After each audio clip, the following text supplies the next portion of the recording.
श्री गणेशाय नमः। श्री सरस्वत्यै नमः। श्री गुरुभ्यो नमः।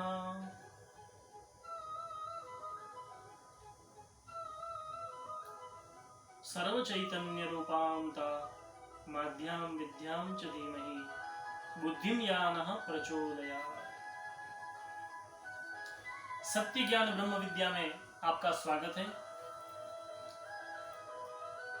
रोग से मुक्ति पाने के लिए हमें क्या करना चाहिए, इस बारे में मैं आज आपको बताने जा रहा हूं। अगर किसी भी मनुष्य को रोग ने घेर लिया, रोग से बहुत आप पीड़ित हो रहे हैं,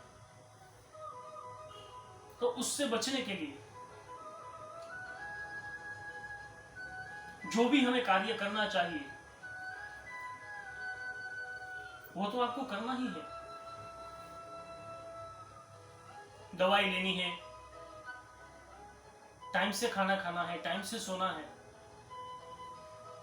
डॉक्टर्स की भी सलाह लेके आपको रोग से मुक्ति का उपाय ढूंढना चाहिए। और वैसे हम करते हैं, लेकिन उसके साथ साथ जैसे नहीं कहते कि दवा और दुआ दोनों काम आती है, ठीक उसी तरह दवा तो लेनी ही है, लेकिन साथ में दुआ, भगवान का आशीर्वाद भी चाहिए रोग से मुक्ति पाने के लिए।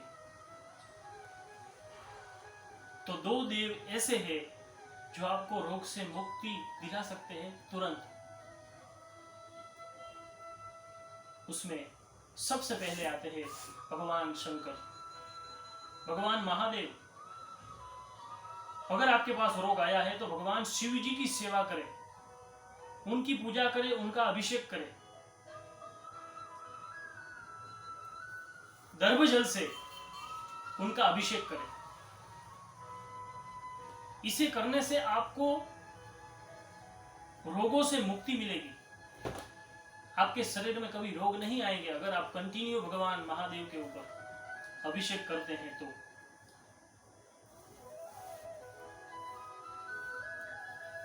भगवान आरोग्य के दाता है, भगवान महादेव।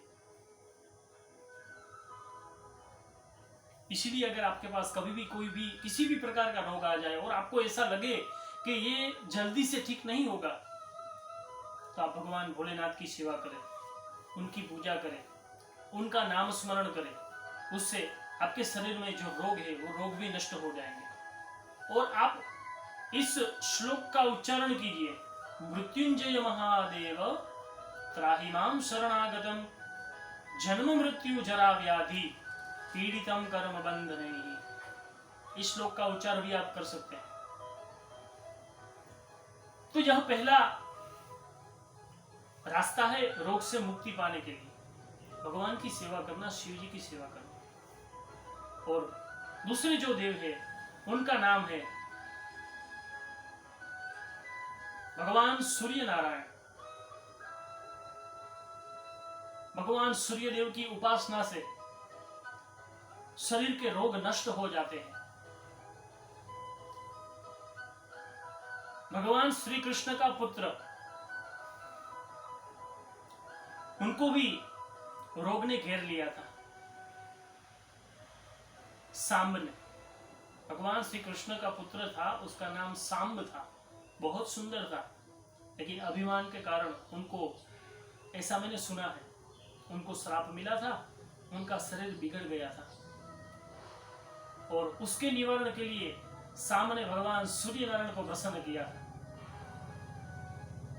और भगवान सूर्य नारायण की कृपा से उनके सभी रोग नष्ट हो गए, सभी रोग नष्ट हो गए। आप कुछ न कर सके तो कोई बात नहीं, लेकिन सुबह उठ के भगवान सूर्य नारायण को एक जल लोटा अर्पित कीजिए। ऐसा करने से आपका आत्मबल बढ़ेगा, आप में तेज आएगा, आपके मुखमंडल के ऊपर तेज आएगा, और आपके शरीर में कभी रोग नहीं आ पाएंगे। और भगवान ने अगर आपको शक्ति दी है, सामर्थ्य दिया है, तो भगवान सूर्य का यज्ञ भी आप कर सकते हैं।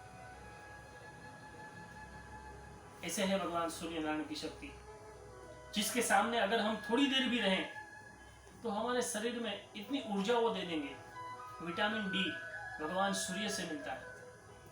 भगवान सूर्य नारायण ही जगत की आत्मा है। इसलिए जब कभी भी आपके शरीर में रोग आ जाए तो आप भगवान सूर्य की उपासना करें, सूर्य के स्तोत्र का पाठ करें, सूर्य देव को जल चढ़ाएं, सूर्य नारायण की पूजा करें। इसे करने से आपको रोग में से अवश्य मुक्ति मिलेगी।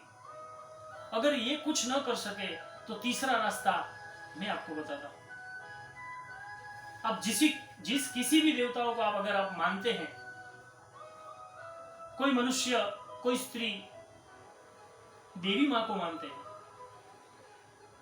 इष्ट किसे कहा जाता है सबसे पहले वो जान लो। इष्ट देव किसको कहते हैं? जिस पे हमें ज्यादा भरोसा हो उसी को इष्ट देव कहते हैं। और अपने इष्ट देव के ऊपर कभी संदेह नहीं करना चाहिए। किसी भी मुसीबत में हो आप तो इष्ट देव को हमेशा याद कीजिए। अगर आप दुखी हैं, अगर आप सुखी हैं तो अपने इष्ट को कभी ना भूलें, चाहे वो कोई भी इष्ट देव हो। कोई हनुमान जी को मानते हैं, कोई भगवान श्री राम को मानते हैं, कोई भगवान श्री कृष्ण को मानते हैं, कोई माँ भगवती को मानते हैं, कोई चामुंडा को मानते हैं, कोई खोड़ियार माँ को मानते हैं, कोई साईं बाबा को मानते हैं। आपके जो भी इष्ट हो, अपने कुल देवता हो, अपनी कुल देवी हो, अपने पितृ देवता हो, जिस किसी को भी अगर आप मानते हैं हृदय से, जब आप सोते हो आपको जब उठाया जाए तो आपके मुंह में उनका नाम पहले आए, आपके मुख में उनके प्रति आपको अनन्य श्रद्धा हो, उसको इष्ट देव कहते हैं। उस इष्ट देव की पूजा करें, उनका नाम स्मरण करें और उनको प्रार्थना करें कि हे प्रभु, मुझे इस रोग में से आप मुक्ति दिलाइए, ये रोग मुझसे दूर हो जाए ताकि मैं आपकी पूजा कर सकूं और मेरे परिवार का पालन पोषण कर सकूं। मृत्यु अच्छी है लेकिन रोग अच्छा नहीं है। भगवान को यही प्रार्थना करनी है कि अगर मेरी मृत्यु लिखी है तो मृत्यु मुझे आ जाए, लेकिन ये रोग से मुझे मुक्ति दिलाइए। रोग नहीं चाहिए, भगवान से यही प्रार्थना करनी है। और भी बहुत सारे रास्ते हैं, लेकिन ये 3 रास्ते आप अगर अपनाएंगे तो आपको रोग में से अवश्य मुक्ति मिलेगी, ये मुझे विश्वास है। तो किसी को भी अगर रोग से पीड़ित है तो आप ये उपाय अवश्य कीजिए। ये हमारे धर्मशास्त्र में लिखा गया, हमारे ऋषि मुनियों ने कहा है और वो कभी गलत हो ही नहीं सकते। इसीलिए ऐसे ही ज्ञानपूर्ण वीडियो को देखने के लिए हमारी चैनल को देखें, लाइक कीजिए, शेयर कीजिए, सब्सक्राइब कीजिए। जय श्री कृष्ण, जय माता दी।